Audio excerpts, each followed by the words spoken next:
Welcome to the ATP Project. You're with your host, Steve and Jeff, and we have lovely Elizma with us again.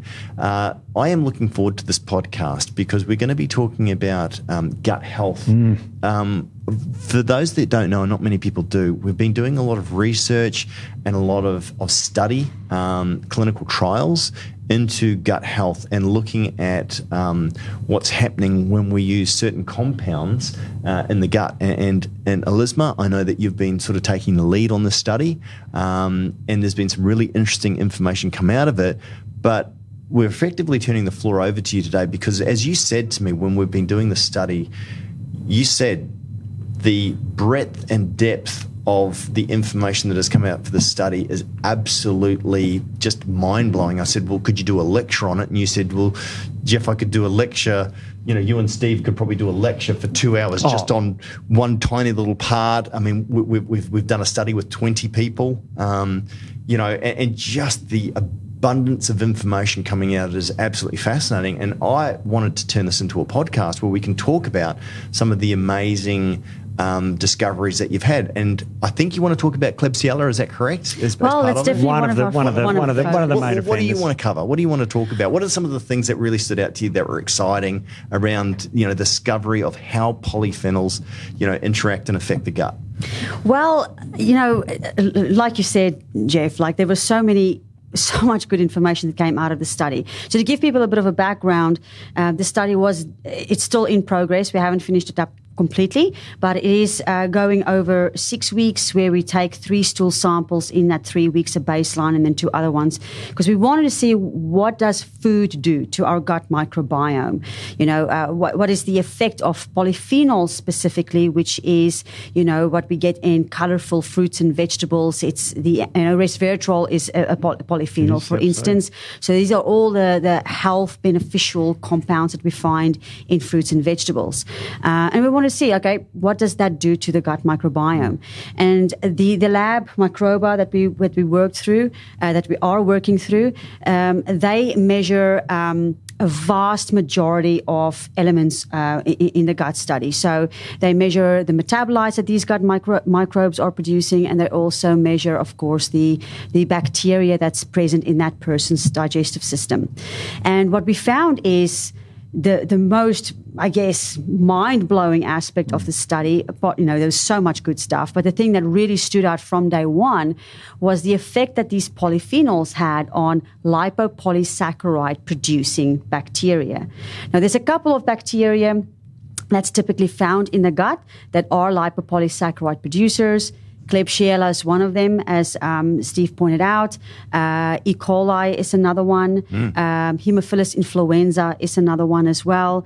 And there'll be other lipopolysaccharide producers as well. And what we thus found in the study by looking at all the data is that the polyphenols in almost every single person either eliminated completely lipopolysaccharide producing bacteria, and where it didn't eliminate it completely, it dramatically reduced it from very high levels to very low levels. So how, just back up a little bit again and just explain exactly what a lipopolysaccharide is and how harmful it is, and yeah, can you give a bit of background on an I like to call it LPS. Yes. Yeah, let's call it LPS. LPS is the easy way, right? Yeah. So, but for the definition, lipo means there's a lipid molecule in it. Saccharide means that there's like a whole bunch of sugars. It's a chain of sugars attached to a lipid molecule. That's essentially what a lipopolysaccharide is. But LPS for short, it is an endotoxin, meaning it's a toxin that bacteria produce in the gut. And these endotoxins, you know, like most toxins, will trigger a lot of inflammation in the gut as well.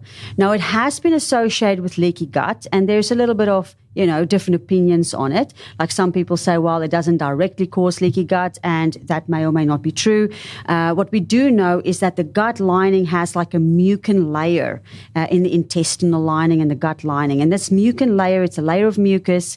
That's where all your immune cells are, and that kind of like protects the gut lining. It protects the gut lining from the contents of the gut. Now, what can happen is if that mucin layer gets degraded because maybe you have a lot of mucin-eating bacteria in your gut. There's a lot of bacteria. If they overgrow, they will start to degrade this mucin layer, or there's maybe another reason, and it exposes that gut lining. Then lipopolysaccharides absolutely can damage that gut lining, which then creates the leaky gut, and thus you get the food intolerances, and it's a whole cascade of all of the disorders and diseases that are associated with leaky gut. So lipopolysaccharides, very inflammatory. Steve's got a great history with the Klebsiella one specifically that he'd probably like to chat about. History as well. of it, yeah. Well, I've spoken about this in the podcast before, but I had a disease called Ankylosing spondylitis. Let's call it AS. And I got it when I was 20. Woke up with a sore back, as you do. And, it was on a Sunday, I remember it. And Monday it was still sore. And I couldn't go to work. It was that bad. So I went to the doctor and he gave me a week off work and gave me some anti-inflammatories. And I thought, how cool is this, a week off work? I'll be fine tomorrow and I'll be having a week off work. I wasn't fine tomorrow. In fact, by the end of the week, I was in hospital. Wow. My pain in my back, and then my knees swelled up, and then my wrist swelled up, and then my eye went all funny. And I had these weird systemic diseases, but the main thing was the knees. So every day they'd come in and tap the fluid off the knees. Are you serious? Yep, and second with cortisol. I was in the Alfred Hospital in Melbourne. So and it came on like that? Well, it started with a sore back. But I mean, like literally one day fine. One day sore back. Yeah. Within the next day. Saturday I went surfing. Sunday I had a sore back. So I thought, I've heard it surfing, body surfing. I can't remember doing it, but whatever. I was 20. I was bulletproof. We wore a red cape, underwear on the outside. I was Superman. Right. When you're 20, you don't think of getting sick. And so, and my foot swelled up, extraordinarily red foot swelling. So I went to hospital, the local hospital, the Sandringham Hospital. I was there for about 3 or 4 days. They x-rayed my back and I was fine. They said, well, you're fine. I was feeling like awful. So they said, have a shower. Anyway, I passed out in the shower and collapsed on the floor. Passed out in the shower, just a pain. The pain? The pain in my back. And it wasn't my back, it was the sort of upper buttocks part of my back, so in the sacrum. I don't want to think about it. Yeah, but to me it was like off to the side of my lower back, so in the sacrum. Right. If you know what that is. The sacroiliac joint is where I found out later. And so anyway, I passed it in the shower and all these nurses peeled me out and wheeled me out the front, and I got in the mum's car and drove back home, and then I got even sicker, and I went to see the outpatient the next day, and the guy just said, no, go to the hospital. And I can't really remember, I had fevers and everything. Wow. So I went to the Alfred Hospital, which is the main hospital in Melbourne, or one of the major ones, and I was there for a month. In hospital for a month. And I was getting drops in my eyes, and because my eye was funny, I was getting my knees tapped with fluid every day. I was lying there all day. Lost a hell of a lot of weight. And what were they feeding you during this time? Oh, no, I was eating normal food. Okay. Like, whatever I'd order off the menu at the hospital. I always remember jelly in the hospital. Jelly, everything, just meats and vegetables and just junk food, whatever I ordered. Ice cream? Yeah, of course. Because I was losing weight and they suggested it because I was losing weight. Yeah. So you've got to remember that this is like, I had arthritis and they diagnosed me with ankylosing spondylitis, and I was treated with rheumatologists and everything. Eventually I got out of hospital, got back to work, still a bit of a cripple, had the little sticker on the car, Yeah, I can't believe that. Yeah. Did you have a little Zimmer frame or anything? I had a walking stick like Dr. House, if you remember. Wow. Yeah. Because my back was so sore, especially in the mornings, but then by the evenings my back was pretty much symptom-free. But in the mornings, sometimes I'd have to wake up and chew, and the taste. We talked about opioids last week. Right. I'd chew on opioids in the morning, and they are the worst tasting things on the planet, just to get the pain enough so I'd get to the shower, and hot water on my back made it feel better and everything. And I had this for 6 years. Wow. I was on Indocid with the indomethacin, the anti-inflammatories, Oridases. So during that time at all, Steve, was there anything mentioned from the mainstream about diet? No. In fact, I was joined the AS Society in Caulfield in Melbourne, and we used to talk amongst us people, because AS is an arthritis for young men typically, but there was young women too, but mainly men. Remember that guy in the band? What's his name? Was it Motley Crue? Oh, yeah. The bass player? Yeah, the guitarist. He had AS. Yeah. He had hip surgery because the hips are degraded too. Right. I had osteoarthritis in my hips on X-ray. Yeah. I was a mess. Yeah. I was, and so anyway, I was on all these drugs and everything, and terrible disease. And at the age of 26, I went and saw one of these weirdo naturopaths, and he looked in my eye. You guys are a bit strange. Yeah, and he said something like, "Oh, this is to do with your gut. You've got in my iris, you can see the gut in zone 2. I won't go into iridology. Iridology, yeah, fascinating. And again, for people that go, oh, that's just witchcraft. I thought it was until I studied it. And I'm sitting there going, what are you talking about, you idiot? My gut's fine. I eat And really how can you tell that by looking into mine? Yeah. I thought he was an idiot. Anyway, it was my girlfriend at the time who suggested, because the naturopath said, change your diet and eat like this. And she said, hey, let's do it. Let's eat really healthy and all this sort of stuff. And I'm thinking, oh, all right. You got to remember I'm 26 then, so I was playing music and just about to start my naturopathy career just after that. So that's another story. But I remember I was 26 and changed my diet and everything like that. Because you were a chemist at that time? Yeah, I was a chemist, qualified chemist. Yep. I had to take time off work, like 2 months off as a chemist when I had the arthritis because I couldn't work for 2 months. Anyway, so I changed my diet. And then in the mornings, I remember waking up and I looked at my drugs and I'm going, have I taken these? Because I don't feel pain anymore. Like, what did you change in your diet, just quickly? Oh, got rid of grains, dairy, all that sort of stuff. It was a classic naturopathy diet, organic this and that. And my girlfriend, bless her, did all the shopping and, she was right into it. Oh, really wasn't. I was as skeptical as hell because I thought, what's this got to do with my knees, or my back? It doesn't make sense to me. I couldn't understand. Now, of course, I'm different, but back then, changed the diet. And then in about 3 or 4 weeks, the pain went away and I wasn't taking these drugs anymore. I even got a call from the surgery. It says, oh, you must be out of your script. And I said, no, I've still got heaps of Indocid left, indomethacin, which is the drug I was taking at the time. And I was taking 6 a day, which is a very high dose. So my pain just went away and I didn't even go back to the doctor. What did your AS group have to say about that? That was I was in Melbourne at the time, and I'd moved to Queensland then. Did you go back to them and say, "Hey guys, try"? I actually rang the Brisbane office and said, "Can I come and talk?" And they said to me, and I'm not joking, I don't want to give any patients false hope. There's no cure for arthritis. Oh, what a shame! Isn't that a shame? But this paper here shows, it's a systemic review. It says the association of HLA-B27, which is a genetic subtype, about 10% of Australians got it. I've got it. It means nothing unless you get Klebsiella pneumonia. And the paper reads, and it says the association with HLA-B27 and Klebsiella in ankylosing spondylitis, a systemic review. So we know that now. Back then, my arthritis was treated like a disease of the joints, which is weird because my joints were fine. They just got attacked. And it was also treated like a genetic disease. Yes. Oh, sorry, Steve, you've got the gene. Yep, got the gene. Here's your medication. Yeah. My GP that I see now a few years ago said, you're HLA-B27 positive. Have you ever had ankylosing spondylitis? I said, yes, I had it. She goes, well, you must still have it. And I said, no. So she I don't know if she believed me or not. She retested me for HLA-B27. Of course, I'm still positive because that's a human leukocyte antigen type. Right. So what is that? That's a gene? Yeah, a human leukocyte antigen. So it's a type of leukocyte, a white blood cell. Right. That just predisposes you to this sort of autoimmune disease if you bind it with a bacteria that you or Elizma may get and have no AS. Klebsiella? Yeah, you may get Klebsiella, but you may not get AS. No, that's it. But if you've got the Klebsiella and you've got this HLA-B27, you're likely to get ankylosing spondylitis. So taking from this then, Klebsiella probably lives on the byproducts of grains. It's a starch feeder. Right, it's starch. Okay, yeah. Right. So, again, when I changed my diet, I went off grains and dairy and that sort of thing. But what happened, what we now know, is the gut healed. And because I was having a wheat-full diet, and my gut healed. Gluten-rich diet. Yes. Gluten-rich. Which creates zonulins, right? It cracks me up. It's like, what is a zonulin? And so it stopped all these LPSs that Elizma were talking about going into the immune system and causing it to go haywire and attack my joints. So effectively, it created a leaky gut. Yeah. And these things were escaping from the gut, these lipopolysaccharides, which are highly inflammatory, and adhering effectively to the joints and then creating huge amounts of inflammation. Yeah. Which was making you incredibly painful and needing a Zimmer frame. Yeah, pretty much. I was pretty crippled. Like I couldn't even walk for a while. The fact that you actually had that disabled sticker on the car. Yeah. It was horrendous. I mean, you got to remember this disease. Is and if you ever want to look something terrible, if you Google ankylosing spondylitis in a picture, you'll see a guy with a bent spine like this.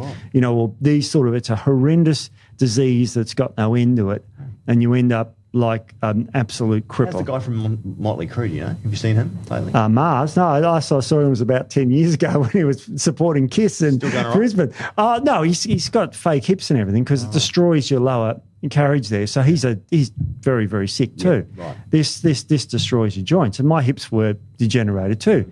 Now, I haven't x-rayed my sacroiliac joints or hips for ages because I've got zero pain. Yeah. I run marathons. Yeah, no. I went to the gym this morning, as I said to you guys earlier. Yeah. I don't have any AS symptoms whatsoever. It's gone. So, Elizma, obviously that's a really great story, Stephen, showing removing, and obviously by removing certain foods that you would consider to be More inflammatory. and sort of obviously further propagating the problem, you're probably incorporating a lot of foods and salads and other things like that were rich in polyphenols. Polyphenols, So, absolutely. and again, we could go through a list of foods. Well, actually, let's go through now a list of foods that you would recommend for people to get more polyphenols into their diet. And we always say this as well too. The old Scott-style grape, for example, which had the thick skin with the big seed in it. Well, a lot of that's gone out of our diet now. We've now got these sugary grapes with very thin skins. But if you can get back to those muscat-styled grapes and getting even the skin on apples. Yep. A lot of people used to peel their apples, right? I know. Now, again, I know that they do that because they're sprayed with DDT or they're sprayed with other things as well too. If you can get organic apples, which they even sell in Woolies and that as well too, they've got the little packets of apples. Yep. The skins on the apples are really, really good. But what else is rich in polyphenols? Think of it this way. Any plant that grows above the ground needs protection from microbes Yep. and needs protection from the sun. Yeah, that's why you Okay. like this resveratrol, right? Which is the powdery white stuff that you see on specifically dark grapes, Muscat red grapes. grapes, and that. Have you ever seen that? And I used to eat them. But I always think it was a mold. Oh, you did? You didn't wipe them off, did you? Yeah, I gave up. No. But so anything that grows above the ground needs protection. Now, a plant can't get out of the sun. Yep. So it makes these antioxidant things called resveratrol, which keep microbes at bay. Yeah, and bugs as well too. Yeah, Bugs, bacteria at bay, and that's where we're but getting. even like caterpillars and stuff like that to an extent. To an extent. I used to tell my clients that you want to go and buy organic and you want to buy the ugliest vegetables and fruits that you can see. The ones with the dense stalk, yeah. and the stuff, they are the ones that have got the most resveratrol and polyphenols Isn't in it it. And that's what funny? everyone avoids. They want Isn't the it? big, shiny stuff. Well, in terms of, that's right, like, oh my gosh, look at this pristine, Yep. beautiful, like apple or orange, and and you go over to the organic and there's this motley, small, Two-headed carrot. yeah, and it's just like, no, I'm going over to that one because we've been beautiful for it's like, but no, it's funny, isn't it? We've been conditioned into actually rejecting the good stuff Yeah. and going for the stuff that's no good. That's right.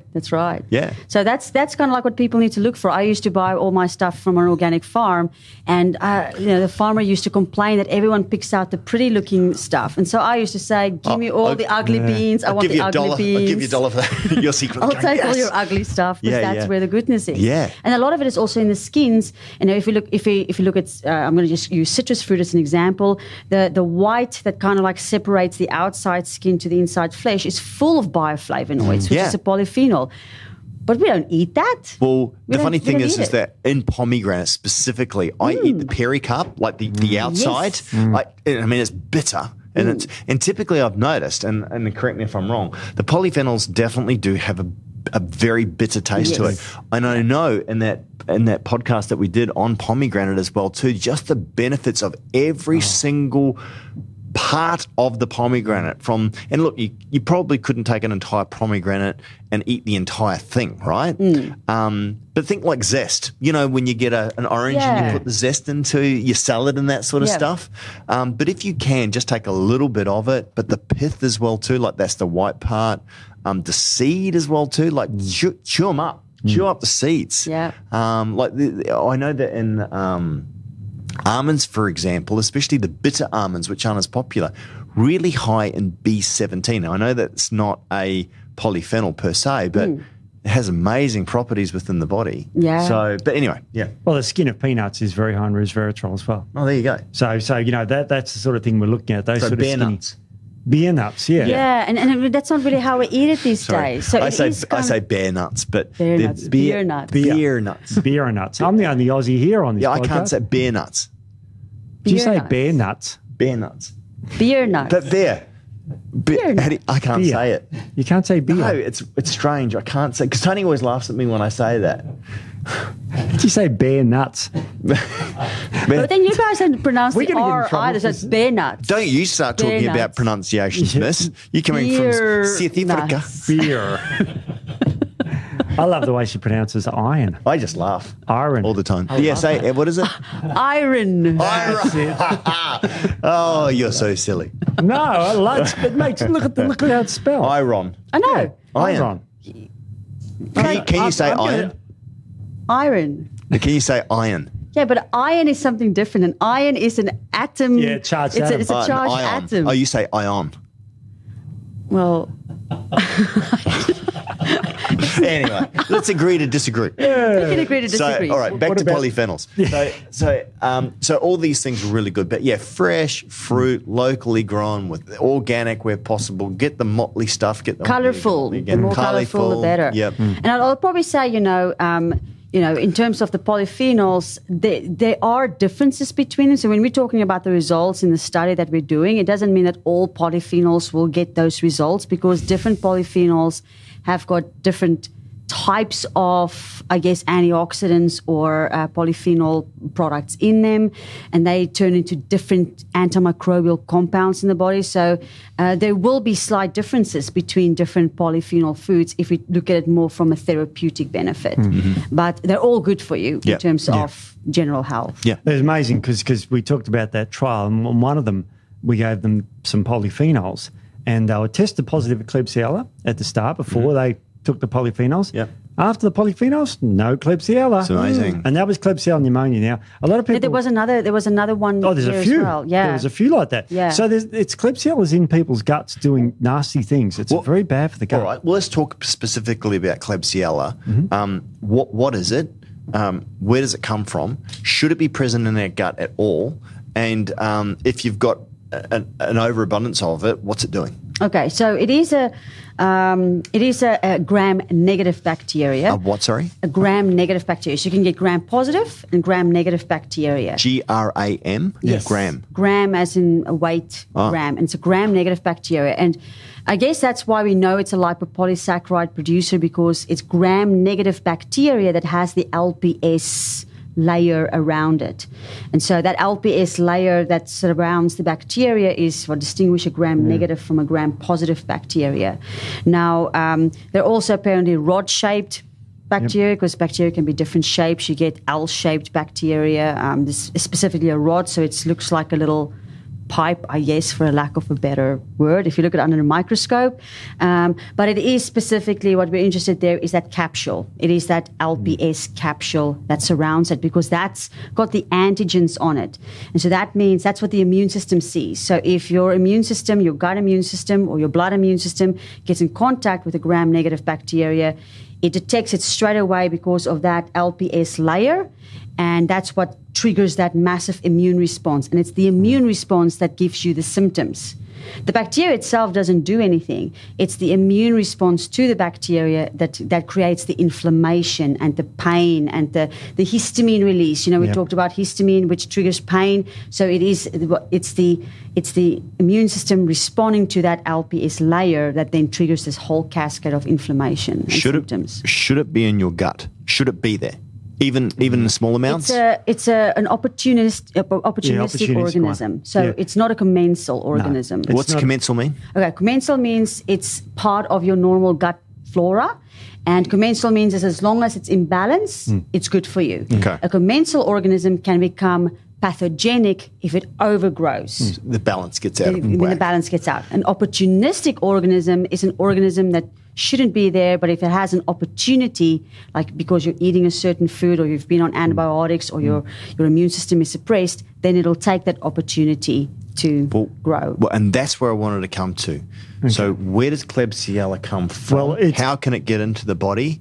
You've mentioned a few ways of obviously, if you've had, if you've been like really sick or if you've taken antibiotics, you can, correct me if I'm wrong, guys, you could free up a little bit of space in your gut lining.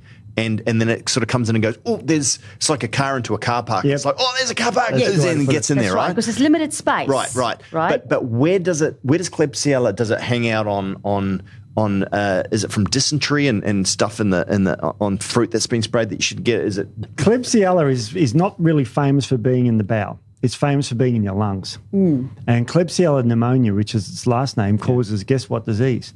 Pneumonia. Kills thousands every year. So it's like an infection that's in your lungs. Now, it's found its way in its gut, and it's very microbial resistant. So antimicrobials don't kill Klebsiella. A lot of people die of pneumonia if they've got Klebsiella because they're antibiotic resistant. It's mutated, and it's mutated to a point and evolved to be able to live in the gut now. So does that mean that Klebsiella effectively could be, depending on if someone's a carrier of pneumonia, if you like, or got, or it could be in the bowel and not causing symptoms. And then it comes into the environment, the atmosphere, and then you breathe it in, and then it gets into your gut, and it goes, there's a car parking space, puts itself in there, and then starts replicating. Absolutely. Does it displace other bacteria in the gut lining? It does. It releases a toxin called colibactin. Now, colibactin is a toxin which kills other microbes, but also destroys our gut. Right. And colibactin is the thing that drives the inflammation. It's an LPS, and it drives the inflammation in the gut. Now, a lot of people should be watching us on YouTube right now, and if they are, I'm going to put up a picture of colibactin and its effects in the gut. You can see there that right at the bottom of it, what Klebsiella does, if you scroll through all the arrows, it causes cancer of the colon. Wow. Yeah. Because it's that inflammatory. And it sits there, and if it's not treated, and you can't take antibiotics because it's antibiotic resistant, polyphenols kill it. Right. I think that was the big thing for me, like the fact that, we were looking at, bacteria, not just Klebsiella, but quite a few others that are very renowned for being antibiotic resistant. And here we had polyphenols getting rid of them in a very relatively short space of time. Yeah, within weeks. Just again, I hear that nature knows best, right? It does. And you've got to remember, polyphenols, there's a whole range of these chemicals. Not just, got to remember, one antibiotic is just a chemical. Right. It's like a heat-seeking missile. Yep. And it's that. Polyphenols are a group of chemicals that do all sorts of things. We don't fully understand the mechanisms. We know that they get transformed to other things in the body which have huge benefits. But these things have been in our diet for as long as we've been here. Yep. Let's put it that way. So we eat them every single day if we're healthy. So unless you eat McDonald's. So it comes in, takes that car space, and then effectively destroys the other cars next to it, and then propagates. And then we feed it with eating too many starches. Yeah, starches and sugars and things like that. Right. And also, I'd probably say the polyphenols that we're eating today is, for lack of a better word, refined to a degree. We don't eat pomegranates. We may drink pomegranate juice. Sure. But that doesn't have... And not have many, all if any. Yeah. And you can tell like in terms of superfruit, we had this. If you picked one thing that you were just passionate about that you reckon everyone should eat, for me it would be pomegranate. I can give you a link on possibly why pomegranate is helping with the plaque that you've just kind of like mentioned. Yeah. So we know that pomegranate is very high in polyphenols. We know that polyphenols gets rid of lipopolysaccharide producing bacteria. So lipopolysaccharides, one of the way the body gets rid of lipopolysaccharides or LPS, is it's actually LDL cholesterol that transports LPS to the liver so that the liver can get rid of it. Wow. And so that's why LPS has been associated with atherosclerosis and other kind of like metabolic disorders. Wow. So, I'm not saying that's necessarily the only... No, but it's great. And that's what I say as well too, for anybody that's got arterial plaque or concerns around heart health and all the rest of it, look into, and again, start with our podcast. I'm not sure what number it is, but if you type in ACP Project Pomegranate, I'm sure that podcast will come up. Maybe, Matt, you might be able to flash it up on screen for people, on the, maybe, I don't know if you, I don't even know how to basically open my garage door remote. Like, I'm technically completely useless. If Tony wasn't here, I'm sure I probably would have died of starvation by now. But maybe there's a link that we can put at the end or in the description below.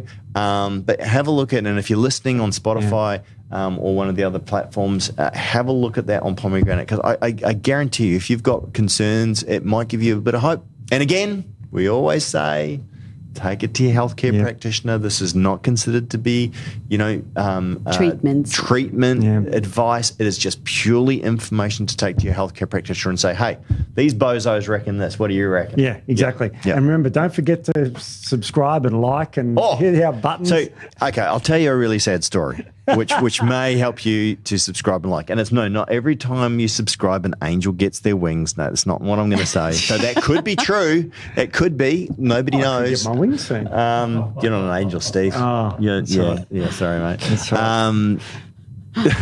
Is that Matt, our sound engineer? You often see us talking to off sort of camera. I don't know. He probably cuts those parts out. But he said he's going to get fired unless people like and subscribe. No, but in all seriously, yeah, and I think that's fair, really. Yeah, wow. No.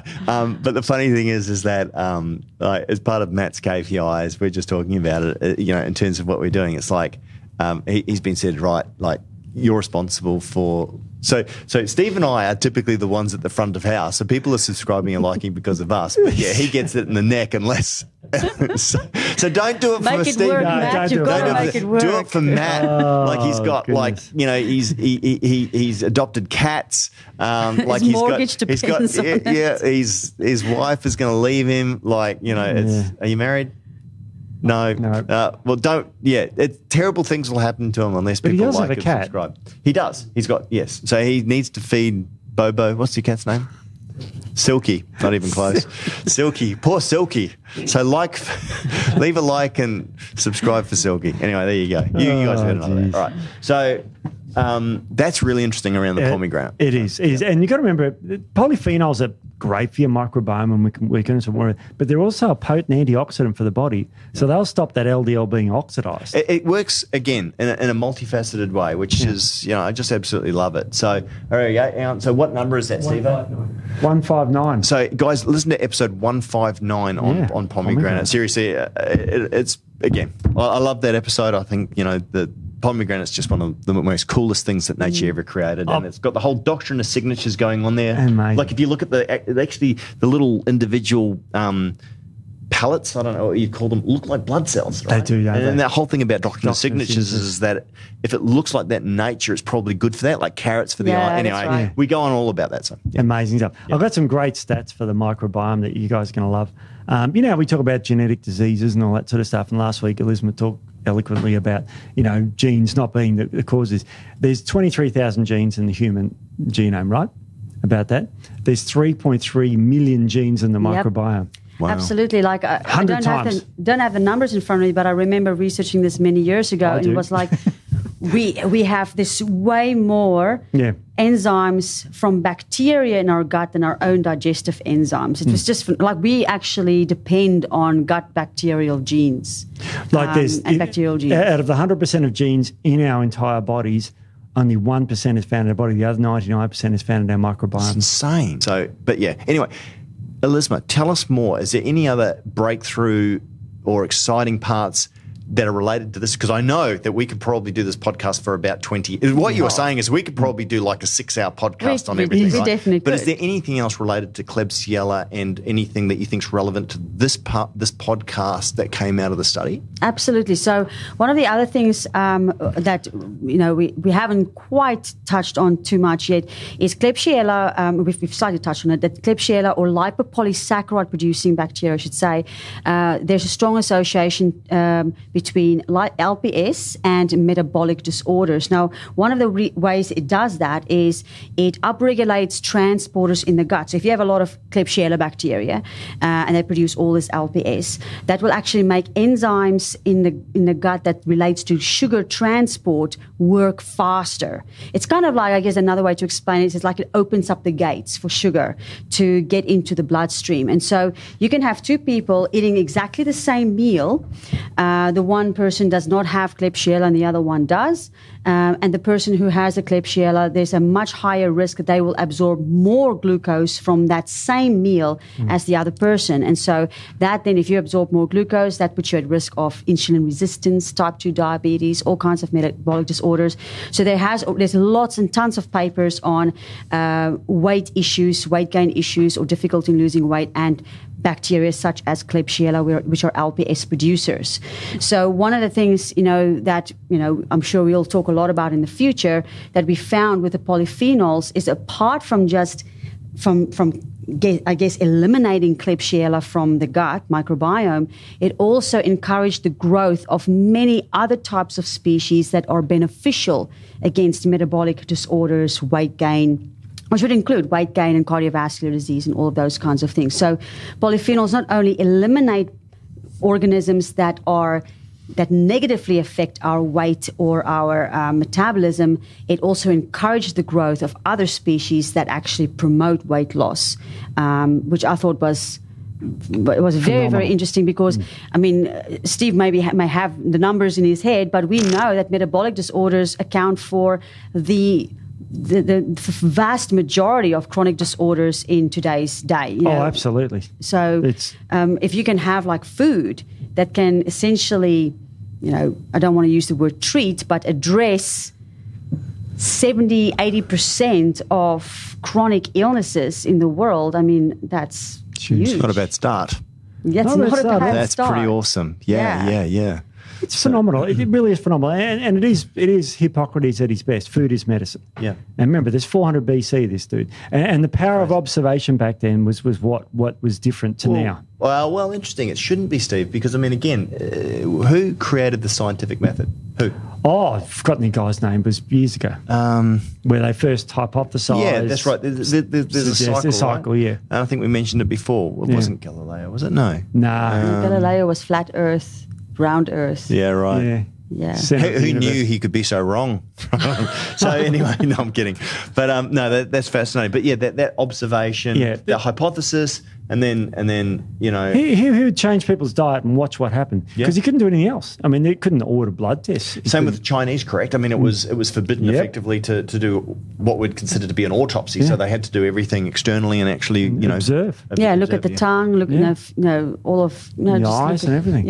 Yeah. It's only sort of Western medicine that has got away from those philosophical approaches. Really, Western medicine. In my opinion, just my opinion, lacks a philosophical approach to medicine. Like they don't have a philosophy that, you know, like natural, you know, homeopathy we talked about a few weeks ago was like curing like as a homeopathy. Aristotle was the Come scientific on, man. So I think in terms of what you're saying there as far as the West is concerned, definitely this isn't in their wheelhouse. This is not what they're considering. And I understand that. It's just, again, that confirmation bias that they're focused on that area. And look, the advancement of pharmaceutical medicine is pretty amazing. It is. But it's exclusive, and I think it needs to be inclusive of food. Absolutely, yeah. I use my father-in-law as a sounding board. He's a GP for 50 years. Sure. He's been and I said, what do you learn about the gut microbiome in medical school and what's the feeling out there? And he says, it's just a whole lot of bugs and that's about all we know. Right. And you know, that's medicine I don't think has really looked at the microbiome as causing systemic disease. Now, this is a published journal that shows you Klebsiella is associated with AS. It's not, you know, I didn't make it up. Sure, yeah. It's well established now, but this will still be treated by a rheumatologist. But it just surprises me, and I may have said it before, and excuse me if you've heard me say this before, but it just surprises me is that why do then doctors take the Hippocratic Oath? If Hippocrates is the one that actually says that all health starts in the gut. I think doctors most doctors start off with the right intentions. I think the system just completely. I don't think any of them have them. got bad intentions. No. Well, I mean, again, like as I said, there's quacks all over the place, right? And I've heard some horror stories, both from naturopaths and from doctors. I mean, again, but I don't think anybody gets into becoming a doctor because they don't. At the essence, somewhere genuinely care about people. They want to fix people. I mean, if they want to get into it for the money, I mean, you know, that's pretty. There's not a lot of money in being a GP these days anymore. No. And you got to remember that there's a lot of drugs out there that save lives. Sure. You know, 100 years ago, in 1921, they discovered insulin. Yeah, right. Well, penicillin was 28. Yeah. You know, so this is like absolutely life-saving drugs, and there's nothing. Absolutely, you need 100%. hospitals. You need, you know, my wife Beck's, you know, at the hospital saving lives. Your wife and your father are both be able to, you know what I mean? Like they're both in the medical profession, they are. right? And again, and that's the harmony and that's the beauty. I mean, obviously that's what we want. But Doug's one of us now, by the way. Is he? I think so. Yeah, he's more of an integrated, is he? I think so. Yeah, But you've had some come good around. debates, and that's the thing as well too. That ability to be able to have a conversation where you're able to share information, and this is why we're doing the study as well too. Is because one, we want to learn more, and then two, we want to educate. And again, we just come back to that grand old philosophy is that medicine be your food and food be your medicine, and it sits on my wall. I have a poster, a picture actually, which has that framed in it because I absolutely 100% believe it with all of my being. And this provides the information and the education for those that want to hear it. That yes, food absolutely plays a major role, more than what we just think in our health and our well-being. Absolutely. Yep. I mean, you cannot be healthy if you're not eating good food. Yep. And that's kind of like you're right there, Jeff. The reason why we wanted to do the study is because we knew that polyphenols were doing something amazing in the gut from feedback, but we just didn't know what. So what you wanted to know what. Yeah, what you'd class as anecdotal, and that's great. But a doctor will say, or somebody who's more inquiring, or somebody who's more scientific. Tony is perfect. She's a show me. Okay, that sounds interesting. Okay, I'll believe something's going, but show me. And so this is all right. Here you go. I'll show you. Absolutely. I mean, it really is incredible. And this trial that we're using the polyphenols, 20 odd people. I mean, it's incredible, the results, and there's more to come. Yep. There's just more to come. So, guys, have we got anything else? Any other statements? And again, I know that you had to limit, sort of what you wanted to say. But Elizma, was there anything else that you wanted to touch on before we finish up?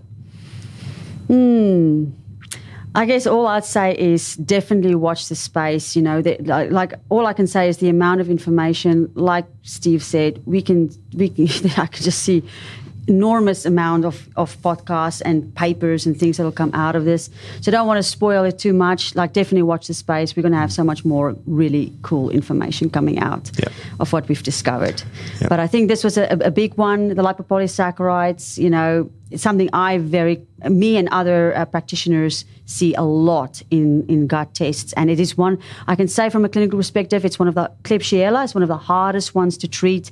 Medically it is, and naturopathically it is also. Like, it's one of those hit and miss organisms, and often after 6 months of herbal antimicrobials, it's still there. So for me, and I'm sure for many others who have dealt with Klebsiella, this would be a huge breakthrough, I guess, in terms of like something that can have such a profound effect. That's why I'm so excited about it, because I've just not seen anything work against Klebsiella like the polyphenols do. I've got an antidote. That when we were on a phone conversation with a naturopath who was testing the gut microbiome, she was working for the lab. She was working for the lab. Yeah. I'm just careful what I can say. And she looked at these results. She was privy to them, and she said, "Oh my God, getting rid of Klebsiella, it's amazing." Absolutely. And she was blown away. Yeah. And she works for the lab. Couldn't believe it. Yep. That food is that powerful. Food polyphenols. Yep. Excellent. Look, and guys, I guess the takeaway if you're listening to this as well too is that we are advocates that, all health starts in the gut. If you are having, or if you want to have a better quality of life as far as we believe, look at addressing what you're eating. Try and eat fresh, try and eat local, as Elizma said, try and include lots of variety in terms of colours and whether it be fruits or vegetables. Eat what's fresh and in season. If you can get down to your local markets, that's definitely a place to go. Obviously, your guts are going to thank you for it, and that's going to obviously have a profound impact on your health and your longevity in your life. So, again, I mentioned that podcast. Go and have a listen to it on the Pomegranate. That's just one of many that are out there. But thanks, guys. We'll come back with some more. I know that there's a lot of research and delving into this that we're going to be doing over the next years, I would say. But it's just fascinating to see the results. So, absolutely. All right. Well, thanks for joining us, Elizma. I really appreciate it. Thank you. And we'll be back next week, Steve, with some more. Absolutely. Well, can't wait. Can't wait. Thanks. See you next week. week. Thanks, Bye. everyone. Bye.